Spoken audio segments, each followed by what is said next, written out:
नमस्कार दोस्तों, मेरा नाम है धनेश कुमार पाराशर और अपन पढ़ने वाला है इकोनॉमिक्स। जैसा कि अपन पढ़ते हैं, पिछली क्लास में अपन ने क्या पढ़ा था? पिछली क्लास में अपन ने पढ़ा था सबसे पहले इकोनॉमिक्स क्या होती है, इकोनॉमिक्स के मूड क्या क्या हैं। अपन ने उदारवादी और एक कैपिटलिस्ट और मार्क्सिस्ट, जिसे अपन लिबरल भी कहते हैं, इनके बारे में डिस्कशन किया था। और पिछली क्लासेस में अपन ने इन्फ्लेशन के बारे में समझा और अपन ने किसके बारे में समझा, और अपन ने सेक्टर्स के बारे में समझा, कितने टाइप्स के सेक्टर्स हैं। आज अपना टॉपिक है अंतरराष्ट्रीय वित्तीय संस्थान, इंटरनेशनल फाइनेंशियल इंस्टीट्यूशंस। अब अपने लिए ये समझना जरूरी है कि ये टॉपिक अपन क्यों पढ़ रहे हैं, ये टॉपिक अपन क्यों पढ़ रहे हैं। पिछला टॉपिक अपन ने जो पढ़ा था वो अपना एक बेसिक टॉपिक था, उसको पढ़ना इकोनॉमिक्स की अंडरस्टैंडिंग समझने के लिए जरूरी था। अब जैसा कि अपना टॉपिक है अंतरराष्ट्रीय वित्तीय संस्थान, इंटरनेशनल फाइनेंशियल इंस्टीट्यूशंस, तो इंटरनेशनल फाइनेंशियल इंस्टीट्यूशंस आपने कई बार न्यूज़पेपर्स पढ़ते टाइम या फिर किसी भी न्यूज़ चैनल में न्यूज़ सुनते टाइम इनका जिक्र सुना होगा। जैसे वर्ल्ड बैंक का नाम आपने सुना होगा, इंटरनेशनल मॉनेटरी फंड है, उसका नाम आपने सुना होगा, IMF जिसे शॉर्ट में कहते हैं, ADB है, सार्क है, आसियान है, बार्क है, ब्रिस्क है, बिम्स्टेक है, ये जितने भी जो संगठन है इन सब के बारे में आपने कभी ना कभी सुना होगा। तो ये अपने पेपर के दृष्टिकोण से कैसे महत्वपूर्ण है, तो अपन आज समझने वाले हैं इन्हीं टॉपिक्स को। तो पेपर में जनरली पूछ लिया जाता है कि इस वित्तीय संस्थान का हेडक्वार्टर कहाँ पर है, इसके सदस्य देश कौन कौन से हैं, इसका मतलब अपन ने कब इसकी नींव रखी गई थी। तो इस टाइप के क्वेश्चंस आपको जनरली देखने को मिल जाते हैं। तो आज अपन इन्हीं के बारे में डिस्कशन करने वाले हैं, इंटरनेशनल फाइनेंशियल इंस्टीट्यूशंस, यानी अंतरराष्ट्रीय वित्तीय संस्थान। तो अब अंतरराष्ट्रीय वित्तीय संस्थान, अब टॉपिक तो अपना ये है अंतरराष्ट्रीय वित्तीय संस्थान, लेकिन आगे जाके जो अपन पढ़ेंगे सार्क है, आसियान है, ब्रिस्क है, बिम्स्टेक है, ये अंतरराष्ट्रीय नहीं होंगे। तो इन्हें क्या कहते हैं? इन्हें कहते हैं रीजनल फाइनेंशियल ऑर्गेनाइजेशन या इंस्टीट्यूशंस। क्यों? क्योंकि ये एक पर्टिकुलर क्षेत्र विशेष के लिए होता है। जैसे सार्क है, ये साउथ एशियन रीजन की कंट्रीज के बारे में, साउथ एशियन रीजन की जो कंट्रीज है उनका एक कॉरपोरेशन है। तो ये सब चीजें क्या हैं? ये सब चीजें एक तरीके से अंतरराष्ट्रीय वित्तीय संस्थाओं के अंतर्गत आती हैं। तो पहले अपन पढ़ेंगे अंतरराष्ट्रीय वित्तीय संस्थाएं, अपन इनमें पढ़ने वाले हैं कि इनकी स्थापना कब हुई, इसकी स्थापना क्यों हुई, इनका उद्देश्य क्या है। तो इन सब चीजों के बारे में आज अपन डिस्कस करेंगे। तो अपना सबसे पहले आज पहला टॉपिक जो है वो है IMF का आपने आराम से नाम सुना होगा, बहुत बार सुना होगा कि IMF ने फला कंट्री को इतना पैसा लोन दिया, इतना उसकी सहायता राशि प्रदान करी। तो ये क्या है? इसे अपन कहते हैं अंतरराष्ट्रीय मुद्रा कोष। अंतरराष्ट्रीय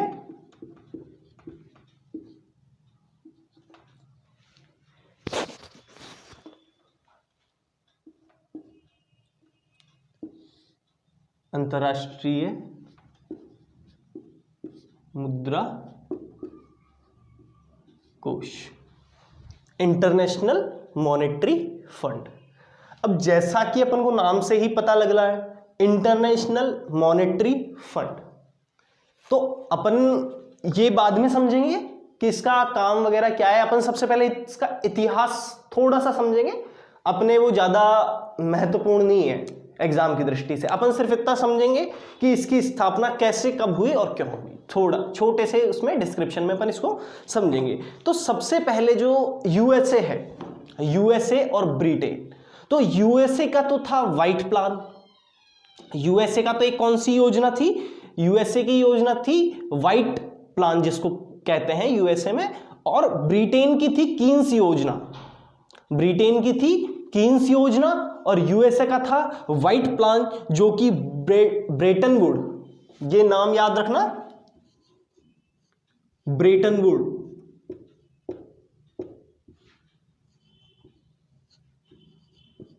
ब्रेटन वुड्स, ब्रेटन वुड्स में एक अधिवेशन आयोजित किया गया जिसमें यूएसए ने तो अपना व्हाइट प्लान दिया था और ब्रिटेन ने अपनी कीन्स योजना दी थी। तो इस ब्रेटन वुड जो सम्मेलन हुआ था इसमें 44 देशों ने, कितने देशों ने? 44 देशों ने। और कब? 1944 में। यह आपके याद करने के लिए एक तरीका है कि भाई 1944 में 44 देशों ने, 1944 में 44 देशों ने ब्रेटन वुड्स में किसकी नींव रखने का विचार किया था? अभी यहां पे विचार किया था, सम्मेलन में इन्होंने प्रस्तावित किया था, अपनी योजना प्रस्ताव में डाली थी। क्या डाली थी? कि एक आईएमएफ जैसी संस्था हो। और प्लान किसका था? अमेरिका का। मैं लिख देता हूं, यूएसए का व्हाइट प्लान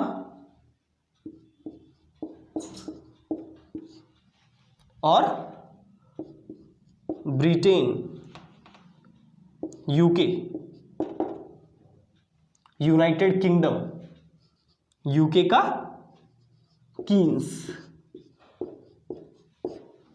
कीन्स योजना। जैसा कि मैंने पिछली क्लास में आपको बताया था, कीन्स आपके दिमाग में आ रहा होगा। कीन्स कौन थे? कीन्स एक इकोनॉमिस्ट थे। कीन्स कौन थे? एक इकोनॉमिस्ट थे, जिनके बारे में मैंने आपको पिछली क्लास में कुछ बताया था, उनके बारे में कुछ चीजें बताई थी कि उन्होंने कैसे अर्थशास्त्र की परिभाषा दी। ठीक है, तो इन्होंने 1944 में ब्रेटन वुड्स समझौते में किसकी? एक तो अंतरराष्ट्रीय मुद्रा कोष की और एक अंतरराष्ट्रीय पुनर्निर्माण विश्व विकास बैंक। अंतरराष्ट्रीय पुनर्निर्माण विश्व विकास बैंक, जिसके बारे में अभी अगर आगे पढ़ने वाले हैं, आपने ये नाम सुना होगा, वर्ल्ड बैंक।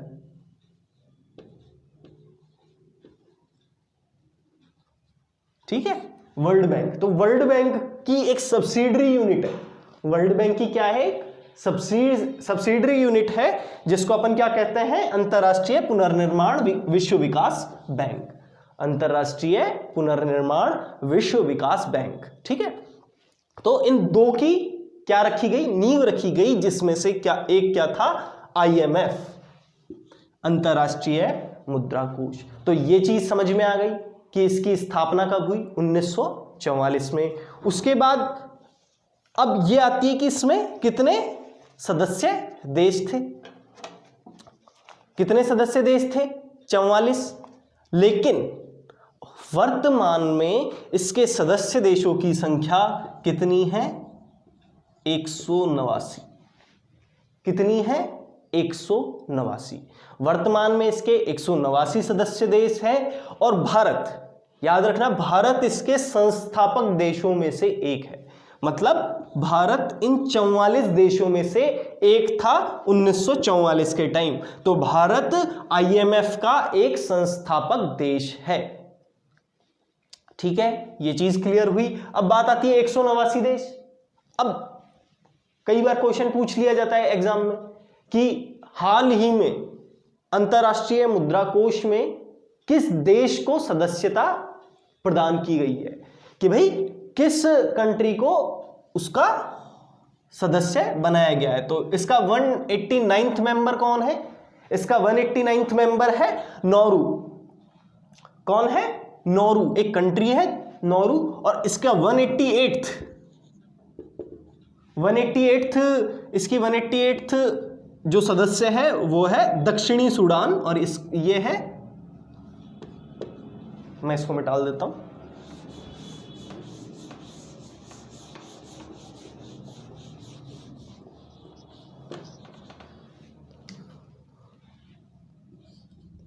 इसका 189th कंट्री कौन है?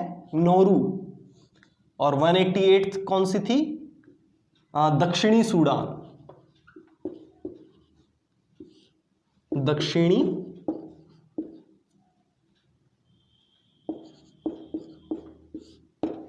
क्या है? दक्षिणी सूडान। अब बात आती है कि कई बार ये क्वेश्चन भी पूछ लिया जाता है कि कौन से वर्ष में, तो याद रखना ये तो था अप्रैल 2012 में और ये था अप्रैल 2016 में। तो डायरेक्ट क्वेश्चन पूछ लिया जाता है कि इंटरनेशनल मॉनेटरी फंड का 189th मेंबर कौन सा है और उसका जो उसको कब जोड़ा गया था, सॉरी 189th, ये 2016 में और ये 2012 में। तो 188 को 2012 में ऐड किया गया। कौन है? दक्षिणी सूडान। और 189th कंट्री कौन सी है? नोरू, जिसको अप्रैल 2016 में क्या किया गया? ऐड किया गया। अब बात आती है, अब देखो ये चीज याद रखना, इसकी स्थापना 1944 में नहीं हुई थी, 1944 में इसको प्रस्तावित किया गया था। तो इसका स्थापना वर्ष कौन सा है?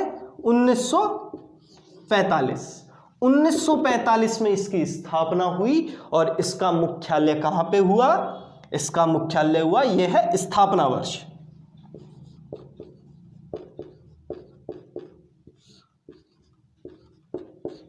स्थापना वर्ष। और ये कौन सा है? प्रस्तावित वर्ष, प्रस्तावित किया जाने वाला वर्ष।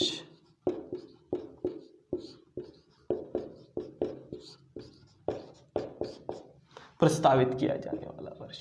तो 1945 में इसको ढांचे में, इसको पूरा जमीन पे, जमीनी स्तर पे ले आया गया। अब बात आती है कि इसकी स्थापना हो गई, तो इसका मुख्यालय कहां पर है? तो इसका मुख्यालय कहां पर है? Washington DC.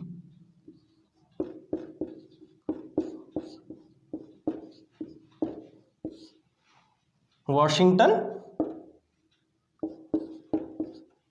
डीसी। अब वॉशिंगटन डीसी बड़ा फेमस नाम है। क्यों बड़ा फेमस नाम क्यों है? क्योंकि वॉशिंगटन डीसी क्या है? USA, United state of America की क्या है? कैपिटल है वॉशिंगटन डीसी। अब आप लोग कमेंट करके बताएंगे कि इसका नाम वॉशिंगटन डीसी क्यों है, वाशिंगटन किसका नाम था। ठीक है, ये मैं आपसे कमेंट में देखूंगा। तो ये समझ में आ गया इंटरनेशनल मॉनेटरी फंड की जो स्थापना है वो किस वर्ष में हुई, इसका मुख्यालय कहां पर है, इसकी प्रस्तावना कब की गई थी, किन देशों ने इसका प्रस्ताव दिया था, कितने देश इसके प्रस्तावना होने वाली जो प्रस्तावना होने वाले सम्मेलन में शामिल थे और भारत भी उनमें से एक था। ठीक है, तो ये चीज अभी तक इतनी क्लियर है। अब इसके बाद अपन देखते हैं कि जो अंतरराष्ट्रीय मुद्रा संगठन है इसकी स्थापना क्यों हुई। अब ये सब चीजें तो कर दी, तो आपको ये जो वर्ष है,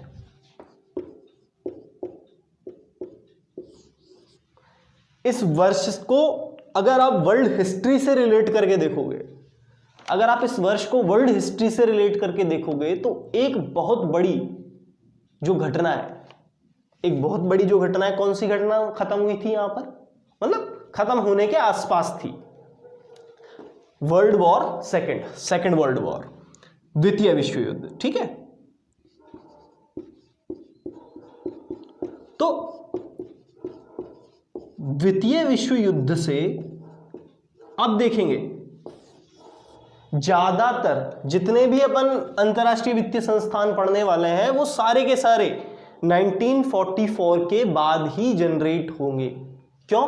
क्योंकि एक तो फर्स्ट वर्ल्ड वॉर 1914 के आसपास वाला जो टाइम पीरियड है, मतलब आप कह सकते हो 1910 का पूरा डिकेड, उसमें फर्स्ट वर्ल्ड वॉर की इकोनॉमी को संभालने में खत्म हो गया, और 1940s वाला जो पूरा का पूरा दशक है ये सेकेंड वर्ल्ड वॉर में एक तरीके से खत्म हो गया।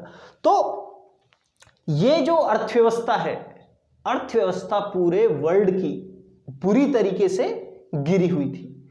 तो पूरी की पूरी विश्व की जब अर्थव्यवस्था गिरी हुई थी तो उस अर्थव्यवस्था को सुधारने के लिए अमेरिका, ब्रिटेन जैसे जो बड़े देश थे, जो कि मित्र राष्ट्रों में, आपने पढ़ा होगा हिस्ट्री में, मित्र राष्ट्र और धुरी राष्ट्र, उनमें से जो डेवलप्ड कंट्रीज थे उस टाइम के, जो उस टाइम पे ज्यादा एक तरीके से विकासशील थे, विकसित थे, वो आगे आए और उन्होंने आगे आके, हाँ एक चीज याद रखना, उस टाइम पे भारत भी एक अच्छी कंडीशन में माना जाता था। भारत अच्छी कंडीशन में क्यों माना जाता था? भारत, ऐसा नहीं था कि भारत की कंडीशन उस टाइम बहुत अच्छी थी, आज से बहुत अच्छी थी, ऐसा नहीं है। उस टाइम बाकी देशों की, उस टाइम जो यूरोपीय जो जितने भी देश हैं जो आज बहुत डेवलप्ड है, उन देशों की कंडीशन इतनी अच्छी नहीं थी कि वो भारत को टक्कर दे सके।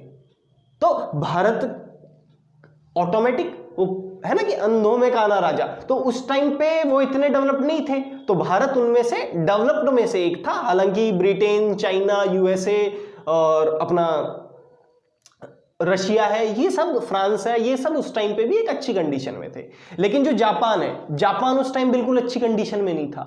क्यों? क्योंकि उस पे क्या हुआ था?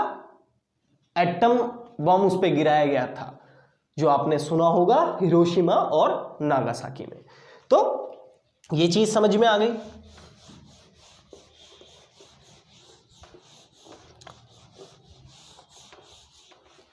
कि जो अंतरराष्ट्रीय मुद्रा कोष है उसकी स्थापना क्यों की गई?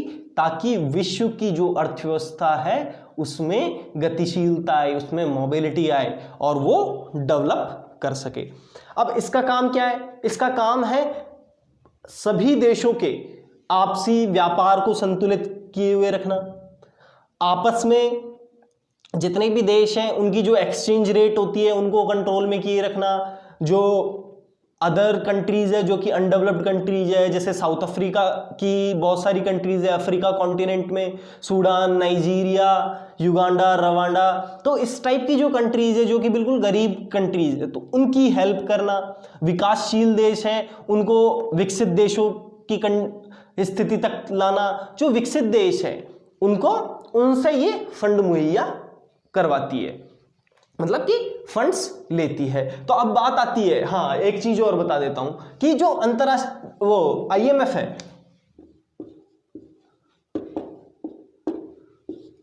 अब इसको चलाने के लिए जो फंड आता है वो फंड कौन देता है? तो फंड सीधी सी बात है जो इसके सदस्य देश हैं वही देंगे। तो अब सदस्य देश की बात करें तो वो सदस्य देश कैसे देंगे? अब इसमें कोई फिक्स थोड़ी है कि भाई सभी जने, जैसे मैं एग्जांपल दूं कि जैसे सभी जने 100 रुपए देंगे, तो ये तो धोखा हो जाएगा। भाई अमेरिका है, मान लो अमेरिका आराम से 100 रुपए दे सकता है, लेकिन भारत की कैपेसिटी 100 रुपए देने की नहीं है, भारत 80 रुपए दे सकता है। चाइना कहेगा कि भाई मैं तो 95 दे सकता हूं। अब जो गरीब कंट्रीज है जैसे पाकिस्तान है, सूडान है, और जो गरीब बिल्कुल मालदीव है, ऐसी कंट्रीज क्या कहेंगी, साहब हम तो 20 रुपए भी नहीं दे सकते। तो इसलिए जो आईएमएफ है ये फंड्स कैसे लेता है? ये फंड्स लेता है, एक तो क्या देखता है, पर कैपिटा इनकम।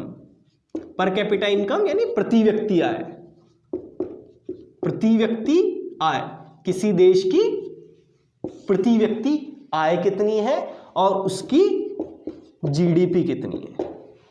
इस कंट्रीब्यूशन के अकॉर्डिंग वो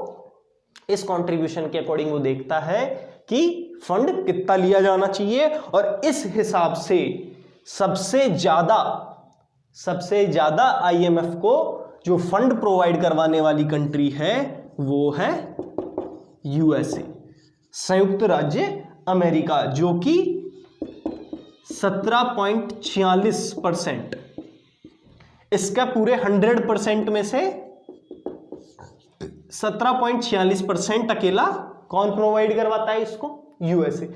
आपने अभी सुना होगा बीच में कि जो यूएसए है, डोनाल्ड ट्रंप साहब थे जब, कि भाई वो वर्ल्ड बैंक से अलग होने वाला है। अब आप सोचोगे आईएमएफ के बीच में वर्ल्ड बैंक क्यों आ गया? क्योंकि इनमें कॉन्सेप्ट एक ही चलता है, आईएमएफ है, वर्ल्ड बैंक है, इनमें फंड्स देने के लिए यही कॉन्सेप्ट चलता है। तो ये वो निकलना क्यों चाह रहे थे? क्यों? क्योंकि सबसे ज्यादा फंड्स उन्हीं को देने पड़ते हैं। इसके बाद कौन आता है? इसके बाद आता है जापान। जापान फंड्स प्रोवाइड करवाता है, सेकंड नंबर पे सबसे हाईएस्ट। जापान के बाद चीन आ जाता है। तो इस टाइप से ये टॉप 3 कंट्रीज है। और इसमें भारत का नंबर कौन सा है? इसमें भारत है 7th पोजीशन पे।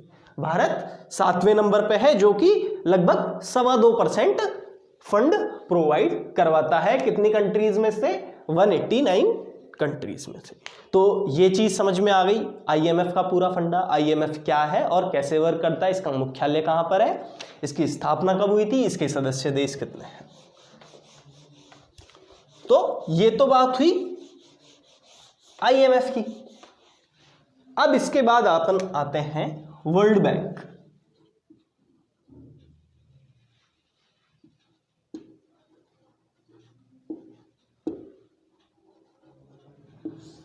वर्ल्ड बैंक क्या? विश्व बैंक।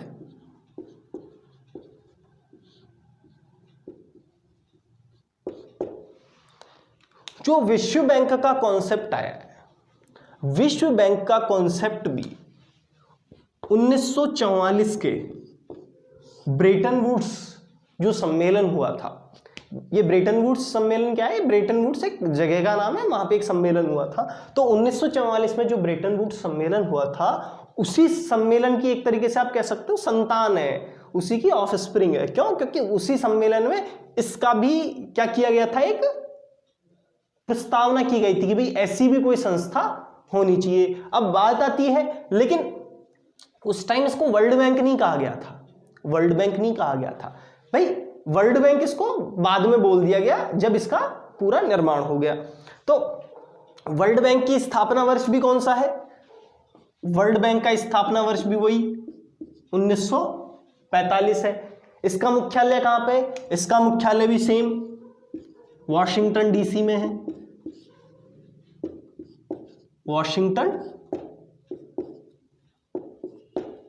वॉशिंगटन डीसी में है, ठीक है। और इसमें कितने सदस्य देश है?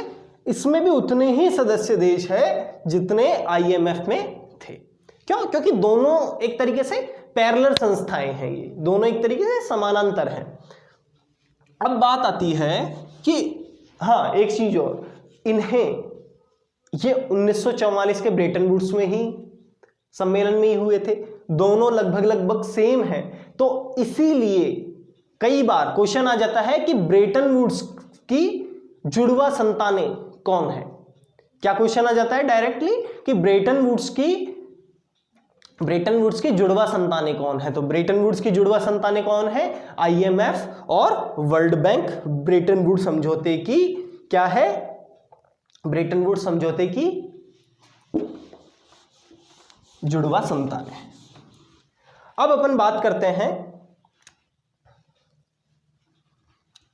आईएमएफ में। मैं आपको एक चीज और बताना भूल गया। आईएमएफ में जो रिप्रेजेंटेटिव होते हैं, हर देश का एक गवर्नर होता है, और मतलब जो जिसके पास वोटिंग राइट्स होते हैं आईएमएफ में। ऐसे ही वर्ल्ड बैंक में होता है, लेकिन मैं आपको अभी समझा देता हूं। आईएमएफ का पहले ध्यान कर लेते हैं। आईएमएफ का जो गवर्नर होता है, जो जिसके पास वोटिंग राइट्स होते हैं, और अगर गवर्नर एब्सेंट है तो उसके बाद जो एक गवर्नर, मतलब जब वो एब्सेंट होगा, जब तो इंडिया की तरफ से जो वित्त मंत्री होता है, जो इंडिया का फाइनेंस मिनिस्टर है, वो ही वहां उसका पदेन गवर्नर होगा। और उसके बाद जो उसके एब्सेंस में कौन होगा? भारत के आरबीआई का गवर्नर। तो अभी वित्त मंत्री कौन है? वित्त मंत्री निर्मला सीतारमण है। मतलब आईएमएफ में गवर्नर कौन है? आईएमएफ में गवर्नर है वित्त मंत्री निर्मला सीतारमण जी। और शक्तिकांत दास कौन है उसके बाद, अगर उनकी एब्सेंस में जो गवर्नर है।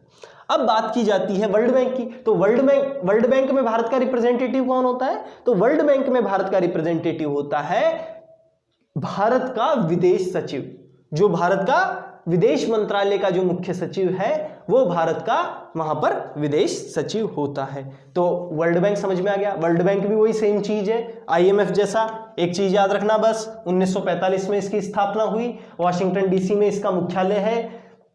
189 इसके क्या है? सदस्य हैं।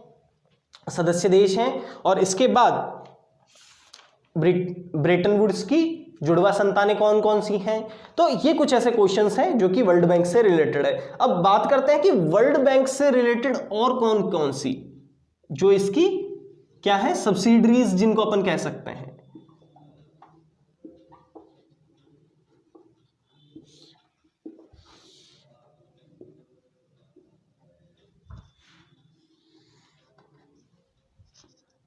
एक तरीके से आप वर्ल्ड बैंक की क्या कह सकते हो, सहयोगी संस्थाएं कह सकते हो। तो एक क्या है, अंतरराष्ट्रीय विकास एवं पुनर्निर्माण बैंक। पहली संस्था का क्या नाम है, अंतरराष्ट्रीय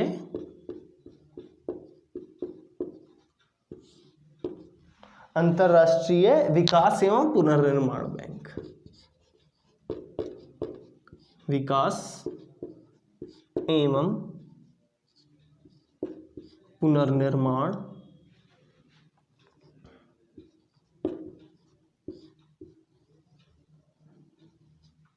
बैंक। ठीक है, तो IBRD शॉर्ट में से क्या कहते हैं, IBRD, international bank for reconstruction and development.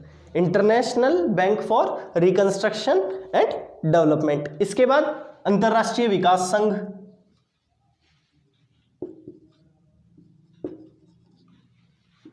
Second subsidiary क्या है इसकी,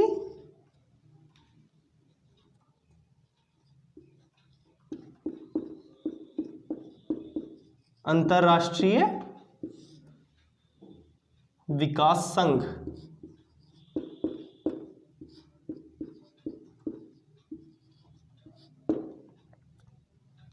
अंतरराष्ट्रीय विकास संघ, इंटरनेशनल डेवलपमेंट ऑर्गेनाइजेशन,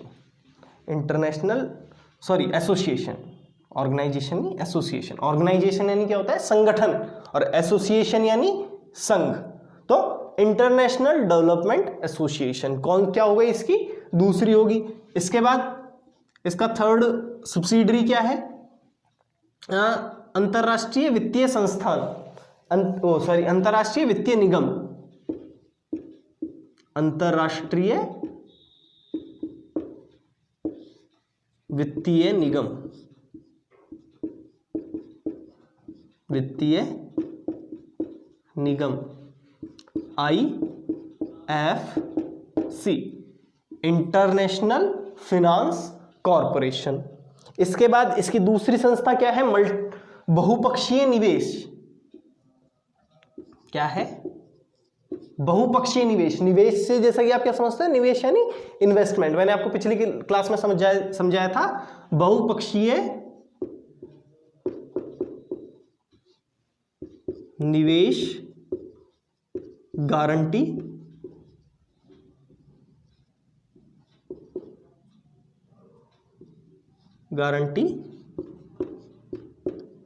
संस्थान,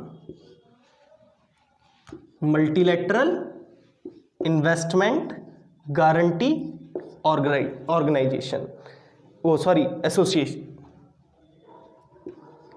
एसोसिएशन एजेंसी।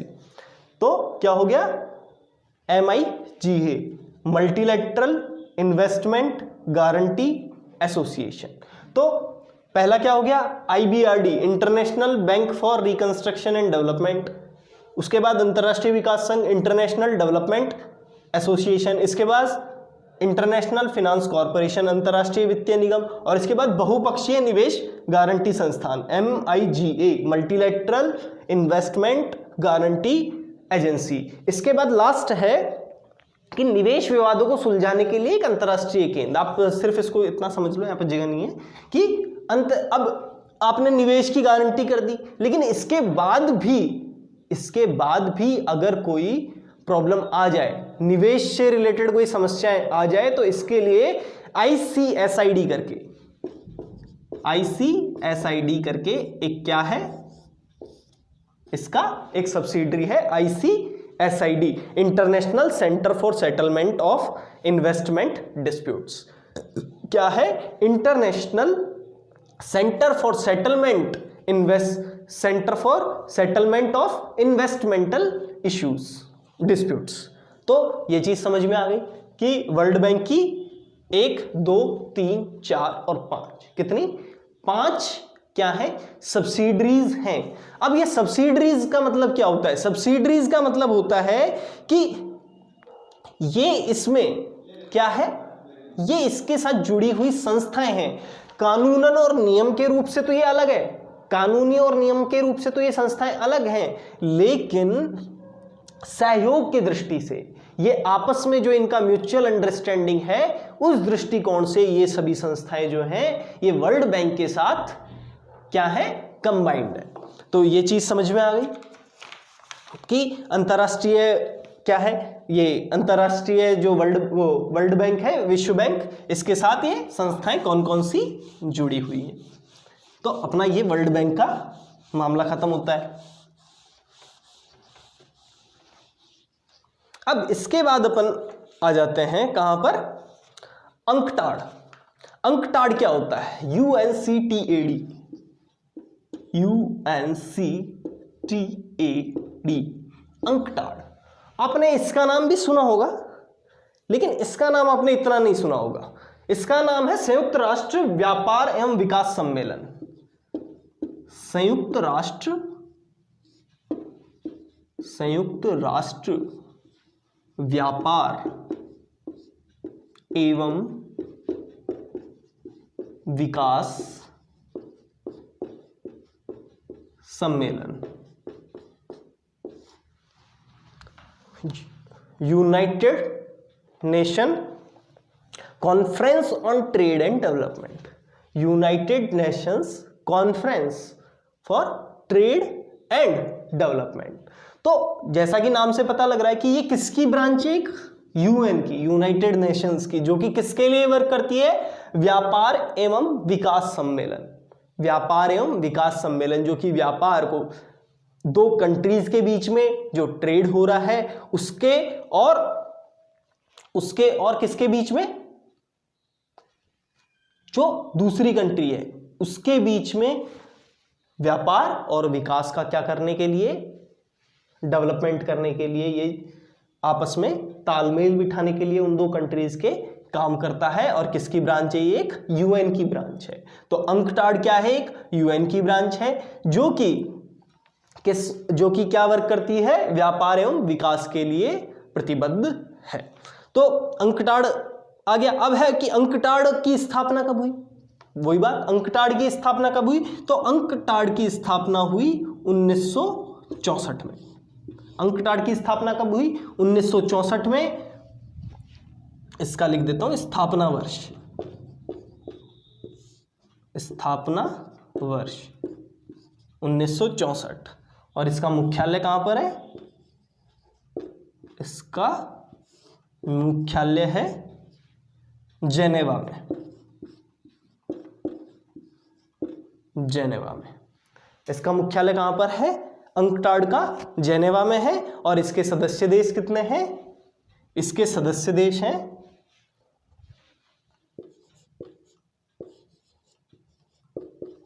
इसके सदस्य देश हैं 194। तो मुख्य जानकारी तो अपन को हो गई कि भाई यही क्वेश्चन आएंगे कि स्थापना वर्ष क्या है, 1964, मुख्यालय कहाँ है, जेनेवा में, सदस्य देश कितने हैं, 194। ये तो बात हो गई इसकी मेन कि भाई क्या क्या इसके मुख्य पॉइंट है। उसके बाद इसका उद्देश्य क्या होता है? इसका उद्देश्य नाम से ही क्लियर है कि संयुक्त राष्ट्र व्यापार एवं विकास सम्मेलन किसके लिए, व्यापार एवं विकास के लिए ये प्रतिबद्ध है।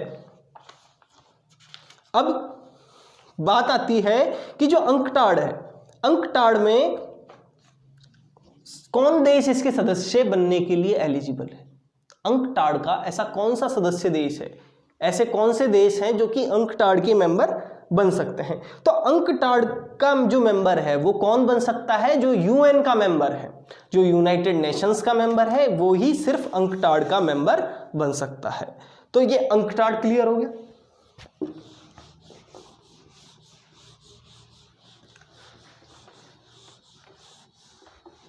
तो ये क्या हो गया, अंकटाड हो गया। इसके बाद हाँ, वर्ल्ड बैंक के साथ ही आपको एक चीज और बताने वाला था, WTO। ये भी आप समझ लो, जैसे WTO है, IMF है, वर्ल्ड बैंक है, ये लगभग एक जैसी संस्थाएं ही है। क्यों? WTO, इसकी स्थापना भी कब हुई? 1945। WTO क्या है? वर्ल्ड ट्रेड ऑर्गेनाइजेशन, विश्व व्यापार संगठन, विश्व व्यापार संगठन। ये दो देशों के बीच में जो व्यापार होता है उनके नियमों को निर्धारित करता है कि किन नियमों से उनका निर्धारण होगा और कोई विवाद होगा तो वो कैसे सुलझेगा। तो 1945 में इसका क्या हुआ था? स्थापना हुई थी 1945 में इसकी। तो स्थापना वर्ष 1945, इसका मुख्यालय। अब ये चीज याद रखना, IMF का और वर्ल्ड बैंक का मुख्यालय तो कहां पे था? वाशिंगटन DC में, लेकिन इसका मुख्यालय कहां पर है? जेनेवा में। इसका मुख्यालय कहां पर है? जेनेवा में है। और इसके सदस्य देशों की संख्या भी अलग है। इसके सदस्य देश कितने हैं?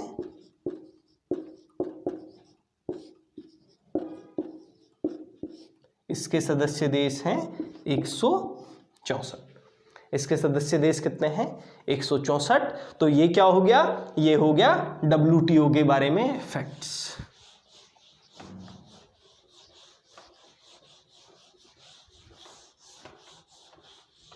अब अपन आगे चलते हैं। सार्क। अब आ गए क्या अपने, अभी तक तो क्या मामला चल रहा था? अंतरराष्ट्रीय, पूरा वर्ल्ड की जहां पे बात हो रही है, जहां पे पूरे वर्ल्ड की बात हो रही है, अंतरराष्ट्रीय। अब आ गए रीजनल। क्या आ गए? रीजनल, जो कि किसी क्षेत्र विशेष के हैं। तो उनमें सबसे पहला क्या है? सार्क। आपने ये नाम बड़ा फेमस है, आपने इसको बहुत बार सुना होगा कि सार्क क्या है। ठीक है, तो सार्क क्या है? सार्क क्या है? SAARC South Asian association of regional corporations. SAARC क्या है? South Asian corporation for regional, South Asian association for regional cooperation, South Asian association for regional cooperation, दक्षिण एशियाई क्षेत्रीय सहयोग संगठन।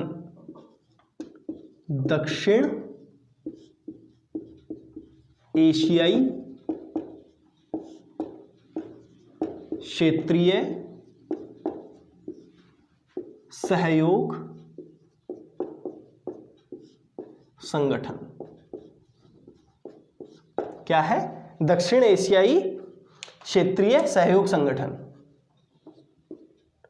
दक्षिण एशियाई क्षेत्रीय सहयोग संगठन, सार्क।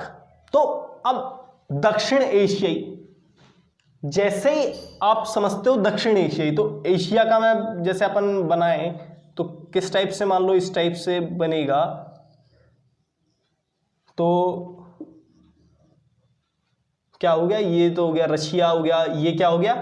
ये रशिया हो गया, ये मंगोलिया हो गया, अपने इधर आपका चाइना हो गया, ये आपका इंडिया हो गया। ठीक है, इधर ये बांग्लादेश हो गया, इधर ये म्यांमार हो गया। ठीक है, इधर आपके क्या हो गए? लाओस हो गया, और इधर और कौन सा हो गया? तो कुल मिला के बात क्या है कि साउथ एशियन कंट्रीज कौन सी है? ये पूरा एशिया है, तो ये साउथ एशियन रीजन। अब यहां पे श्रीलंका आ गया, यहां पर इधर से मलेशिया आ गया, कंबोडिया आ गया। तो ये जो कंट्रीज हैं, इसका जो संगठन है वो क्या है? सार्क है। तो सार्क समझ में आया? South Asian association for regional cooperation, दक्षिण एशियाई क्षेत्रीय सहयोग संगठन। तो ये चीज समझ में आ गई सार्क के बारे में, मतलब इसका मतलब क्या है और बेसिक फंडा क्या है।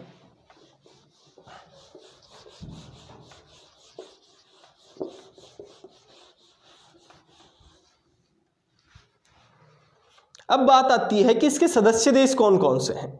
तो इसके सदस्य देश जैसा कि है, भारत है, पाकिस्तान है, नेपाल है, भूटान है। अब जैसे यहां पे आ जाता है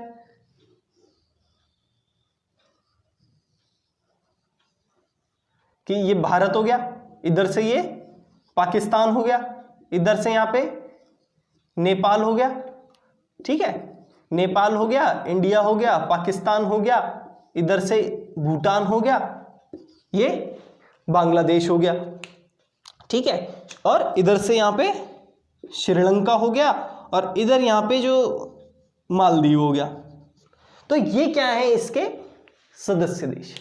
तो इसके सदस्य देश याद रखने के लिए क्या रखो, एक तरीके से इंडिया और उसके पड़ोसी देश। तो भारत के पड़ोसी देश में कौन हो गया, इधर से पाकिस्तान हो गया, इधर से नेपाल हो गया, इधर से भूटान हो गया, इधर से बांग्लादेश हो गया, इधर से श्रीलंका हो गया, और इधर से मालदीव हो गया। जो मालदीव है और जो श्रीलंका है वो भारत के कैसे पड़ोसी हैं, जलीय पड़ोसी हैं, जिनकी भौतिक जो मतलब भूभाग वाली सीमा है वो नहीं लगती, लेकिन इनकी कौन सी समुद्री सीमा भारत से टच करती है। अब कितने सदस्य हो गए इसके, 1 2 3 4 5, 1 2 3 4 5 6 7, लेकिन इसका 8वां सदस्य, शुरू में तो यही थे, लेकिन इसका 8वां सदस्य यहां पे कौन बना, अफगानिस्तान। इसके 8वें सदस्य के रूप में कौन लिया गया, अफगानिस्तान लिया गया, और इसमें ऑब्जर्वर भी लिए गए। फिर बाद में ऑब्जर्वर क्या होते हैं, जिनको स्थायी सदस्य का दर्जा नहीं होता, जिनको स्थायी सदस्य का दर्जा प्राप्त नहीं होता, लेकिन वो शामिल होना चाहते हैं इनके साथ। तो उनमें कौन कौन है, कौन कौन आ गए, एक तो इधर से, अब ये तो कौन हो गए, ये तो हो गए सदस्य देश, ये तो है फुल मेंबर, लेकिन अब यहां से ये ईरान, ईरान इसका क्या है, ऑब्जर्वर कंट्री है। इधर से म्यांमार, म्यांमार क्या है, ऑब्जर्वर कंट्री है। इधर से ऑस्ट्रेलिया, ऑस्ट्रेलिया क्या है, ऑस्ट्रेलिया भी इसकी एक ऑब्जर्वर कंट्री है। तो म्यांमार को और ऑस्ट्रेलिया को कब, 2010 में इसका जब 16वां सार्क सम्मेलन हुआ था, कहां पर, भूटान में। इसका जब 16वां सार्क सम्मेलन हुआ था भूटान में 2010 में, जब म्यांमार को और ऑस्ट्रेलिया को इसके ऑब्जर्वर के रूप में स्वीकार किया गया था। तो ये क्या है, ये है इसका सार्क का फैक्ट। अब बात आते हैं इसके जो मेन फैक्ट है कि भाई इसकी स्थापना कब हुई। तो इसका स्थापना वर्ष है 1985, और इसका मुख्यालय कहां पर है, ढाका में। इसका मुख्यालय कहां पर है, ढाका में है, और इसका स्थापना वर्ष है 1985।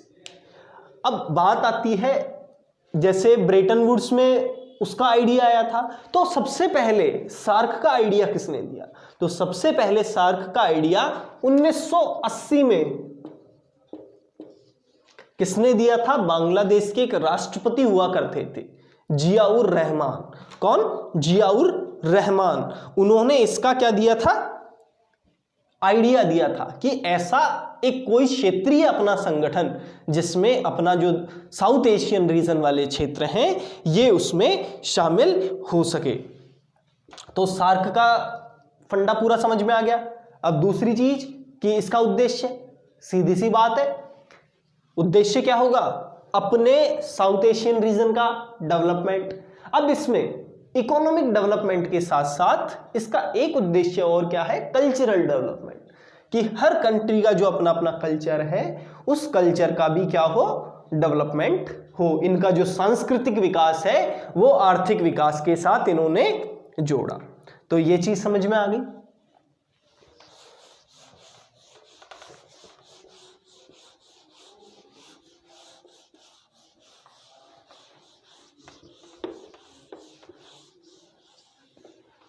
तो अभी तक अपन ने क्या क्या पढ़ लिया, इंटरनेशनल मॉनेटरी फंड पढ़ लिया, ठीक है, इसके बाद अपन ने वर्ल्ड बैंक पढ़ लिया, उसके बाद अपन ने वर्ल्ड ट्रेड ऑर्गेनाइजेशन WTO के बारे में पढ़ा, ठीक है। WTO के बाद अपन ने और क्या पढ़ा, WTO के बाद अपन ने अंकटाड पढ़ा, ठीक है। अंकटाड के बाद अपन ने और क्या पढ़ा, अंकटाड के बाद अपन ने सार्क पढ़ा। अब अपन आ जाते हैं ब्रिक्स पे। ये नाम भी बड़ा चर्चित है, चर्चित रहता है, सार्क है, ब्रिक्स है।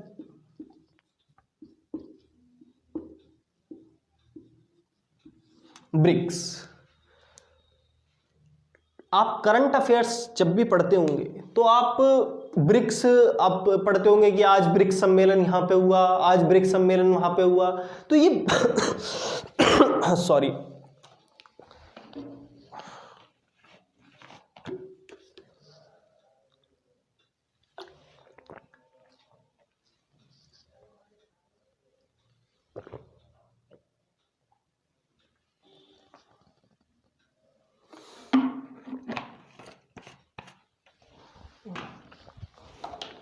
तो ब्रिक्स का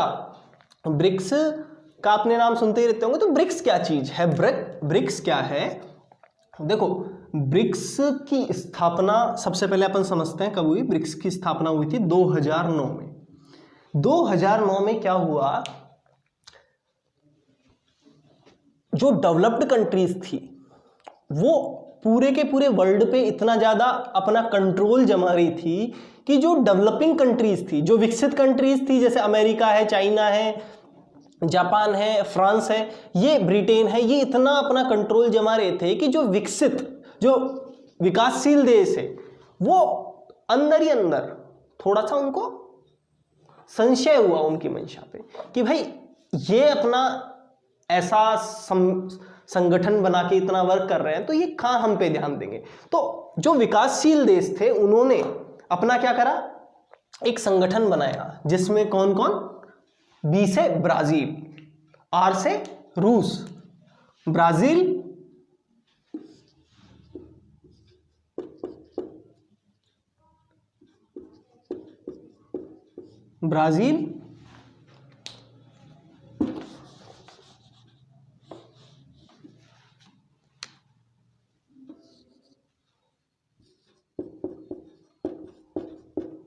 ब्राजील,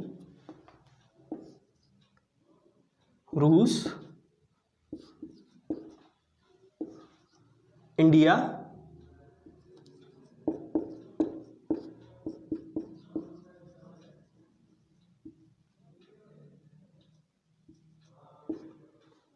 और चाइना।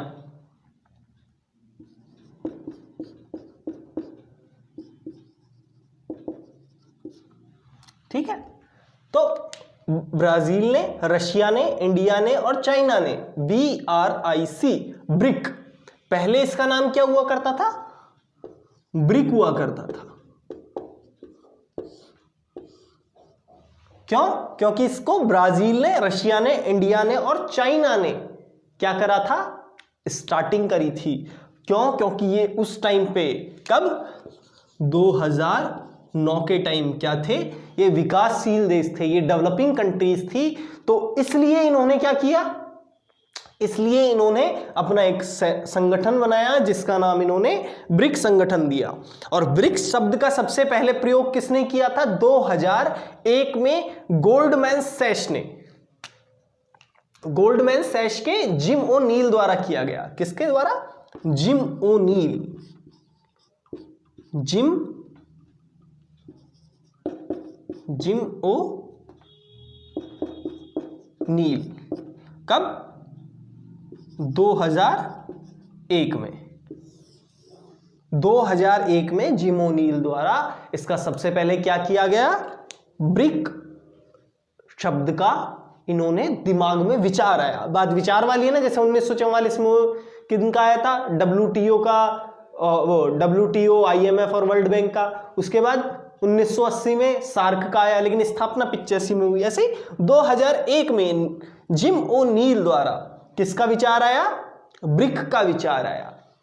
ठीक है, तो बात आ जाती है कि अब ब्रिक की, ब्रिक जब ब्रिक्स कैसे हुआ, ब्रिक्स कैसे हुआ, ब्रिक्स जब हुआ जब इसमें कौन जुड़ गया, साउथ अफ्रीका।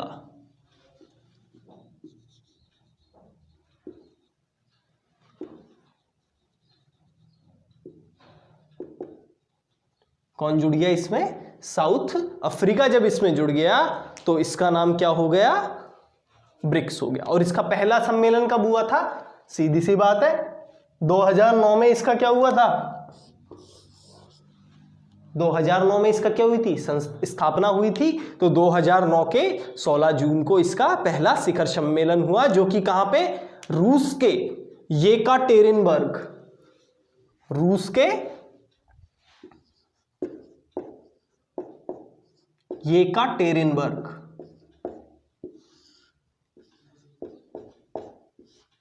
येकाटेरिनबर्ग नामक शहर में सम्मेलन हुआ। कब, 16 जून 2009 को।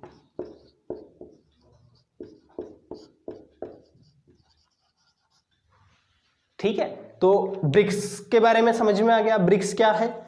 और ब्रिक्स के साथ एक चीज और है, ब्रिक्स देशों ने अपना खुद का, जैसे वर्ल्ड बैंक है, IMF है, ऐसे ही इन्होंने अपना एक फाइनेंशियल इंस्टीट्यूशन खोला जिसे NDB, जिसे क्या कहा गया, NDB, न्यू डेवलपमेंट बैंक। क्या कहा गया, न्यू डेवलपमेंट बैंक। अब देख लो, ये डेवलपिंग कंट्रीज है सारी, तो क्या नाम रखा इन्होंने, न्यू डेवलपमेंट बैंक, कि भाई ये किस लिए है, डेवलपमेंट के लिए बैंक है। और इसमें इन्होंने कितनी ऑथराइज्ड कैपिटल लगाई थी, इन्होंने इसमें $100, 100 अरब डॉलर,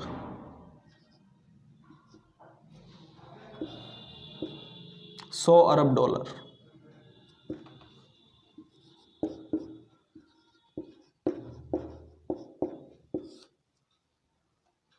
100 अरब डॉलर की क्या करी थी इन्होंने, ऑथराइज्ड कैपिटल लगाई थी। अब ये अपन एक कैपिटल मार्केट जब समझेंगे, जब पढ़ेंगे कि ऑथराइज्ड कैपिटल क्या होती है, पेड अप कैपिटल क्या होती है, इश्यूड कैपिटल क्या होती है, तो ये चीज अपन जब समझेंगे तो ये चीज समझ में आ गई।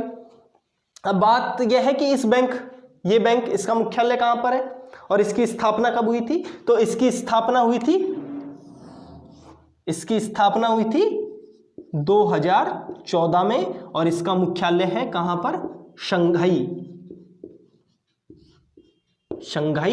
कहां पर, चाइना, शंघाई में, चीन में इसका क्या है, मुख्यालय है।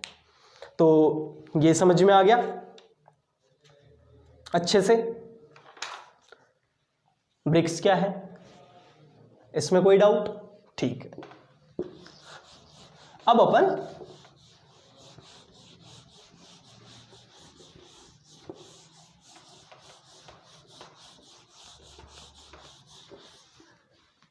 अपन जितना भी अपन ने पढ़ा है उसको एक बार रिवाइज कर लेते हैं कि अपन ने क्या क्या पढ़ा है। फिर जितने भी बाकी के जो संगठन बचे उनको अपन नेक्स्ट क्लास में करेंगे। तो आज सबसे पहले अपन ने क्या क्या पढ़ा, सबसे पहले अपन ने पढ़ा IMF की स्थापना कब हुई थी, 1945 में हुई थी। मुख्यालय कहां पर है, वॉशिंगटन DC में है। सदस्य देश कितने हैं, 189 है। उसके बाद वर्ल्ड बैंक स्थापना कब हुई, वही 1945 में हुई। मुख्यालय कहां पर है, सेम वॉशिंगटन DC में है। उसके बाद सदस्य देश कितने हैं, 189 हैं। इसके बाद WTO, वर्ल्ड ट्रेड ऑर्गेनाइजेशन की स्थापना कब हुई, 1945 में। इसका मुख्यालय कहां पर है, जेनेवा में है। और इसके बाद इसके सदस्य देश कितने हैं, 164 है। इसके बाद है अंकटाड क्या है, United nation conference for trade and development. इसकी स्थापना कब हुई, इसकी स्थापना हुई थी 1964 में। कब हुई थी, जेनेवा। कहाँ, इसका मुख्यालय कहां पर है, जेनेवा में है। और इसके सदस्य देश कितने हैं, 194 हैं। इसके बाद अपन ने क्या पढ़ा था, इसके बाद अपन ने पढ़ा था सार्क देश। सार्क की स्थापना कब हुई थी, 1985 में। इसका मुख्यालय कहां पर है, इसका मुख्यालय कहां पर है, ढाका में। और अपन ने पढ़े थे इसके सदस्य देश कौन कौन से हैं, भारत है, पाकिस्तान है, नेपाल है, भूटान है, श्रीलंका है, बांग्लादेश है और क्या है, मालदीव है। और इसमें 3 ऑब्जर्वर बताए थे मैंने आपको। 3 ऑब्जर्वर कंट्रीज कौन कौन सी थी, इसके 3 ऑब्जर्वर कंट्रीज थी, इधर से ईरान, इधर से म्यांमार और ऑस्ट्रेलिया। ठीक है। और दूसरी चीज, म्यांमार ऑस्ट्रेलिया को कब शामिल किया गया था, 2010 के शिखर सम्मेलन में, 16वें शिखर सम्मेलन, जो कि कहां पे हुआ था, भूटान के थिम्पू में। और लास्ट में अपन ने अभी अभी पढ़ा है सार्क। तो धन्यवाद दोस्तों, आज की अपन ने क्लास में ये पढ़ा।